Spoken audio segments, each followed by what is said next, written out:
The issue of GMOs is one that has been brought to light in the recent past. As technology continues to grow, new ways to preserve and increase the longevity of food are discovered on a daily basis.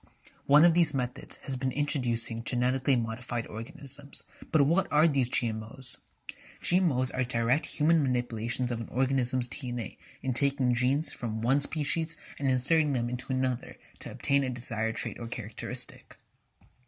Long before any of us had even heard of the term GMO, countless animal studies found serious health risks as well as specific diseases associated with modified food consumption, ranging from infertility, blood disorders, intestinal damage, tumors, and early death.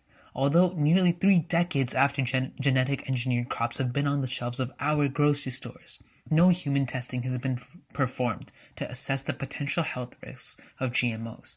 But we ask, why?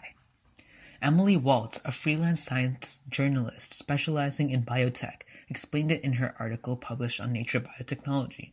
She stated, the crops industry's strong-arm tactics and close-fisted attitude to sharing seeds is holding back independent research and undermining public acceptance of transgenic crops. This basically means that the industry is willing to go through with putting GMOs in our food and putting humans at risk for the sake of the industry to keep going. Scientists must literally ask corporations for permission before publishing independent research on genetically modified crops to raise awareness about an issue that is growing exponentially. Unsurprisingly, no such permission has been granted in the last 20 years, except for studies that are falsely manufactured to put GMOs in a positive context.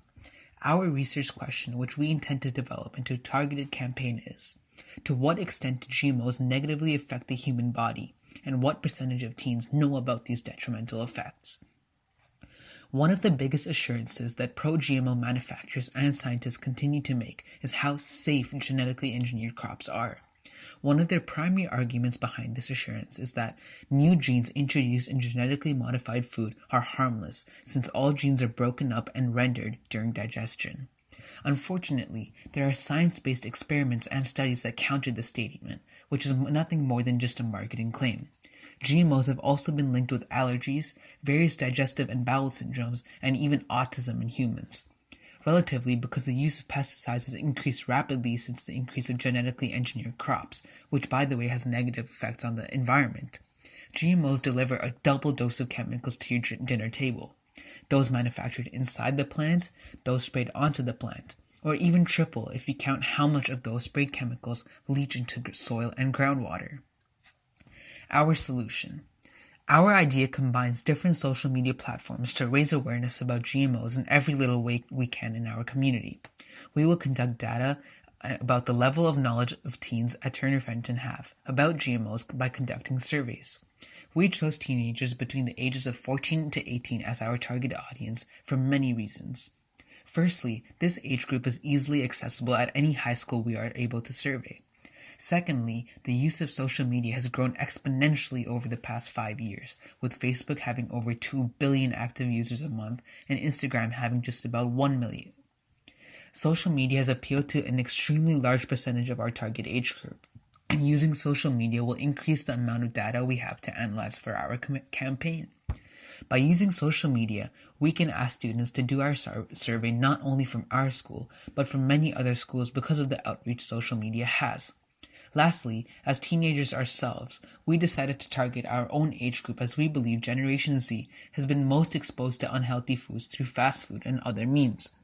Generation Z is also the most carefree generation, and only 67% of this age group even consider the nutritional value of their food, a 13% drop from the millennials. We are targeting Generation Z to raise awareness about the effects of GMOs and what they have on the human body, and to raise awareness that organic foods, although more expensive, are much healthier and eliminate threats to the human body. Our survey will include questions that target processed foods, foods containing GMOs, and our audience's current knowledge about this issue. Previous studies have shown that in the United States, 87% of people like food that is genetically modified to be labeled so they know what they are actually eating. Furthermore, 53% of people in America would not eat food containing GMOs if they knew the food they eat is in fact modified or not. We plan on using the information and data we collect about Generation Z from our survey to decide whether or not unknowingly eating food that contains GMOs are a concern in our own community.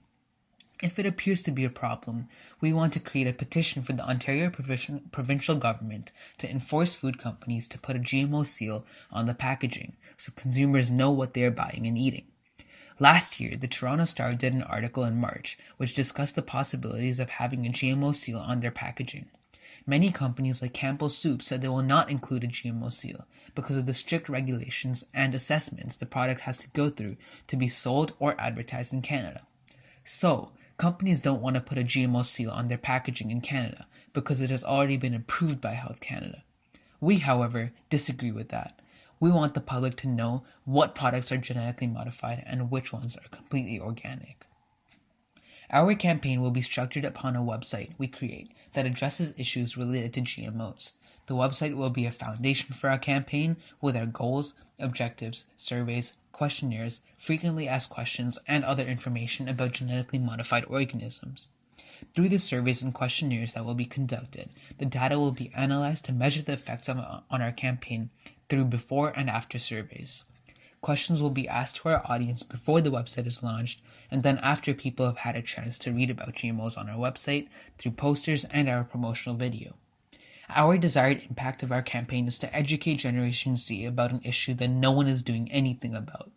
We predict that about 50% of the individuals we survey will already have prior knowledge about this issue, but we are looking to increase this to 75% after awareness has been raised through our website. Although genetically modified organisms have their negative impacts aren't very well known, the facts are that they can have detrimental effects in the long run. If consuming GMOs have proven to be harmful to animals, if GMOs are filling our environment and our dinner plate with pesticides, if the modified DNA of GMOs are surviving digestion and influencing human cell function negatively, it is time we just said no to GMOs.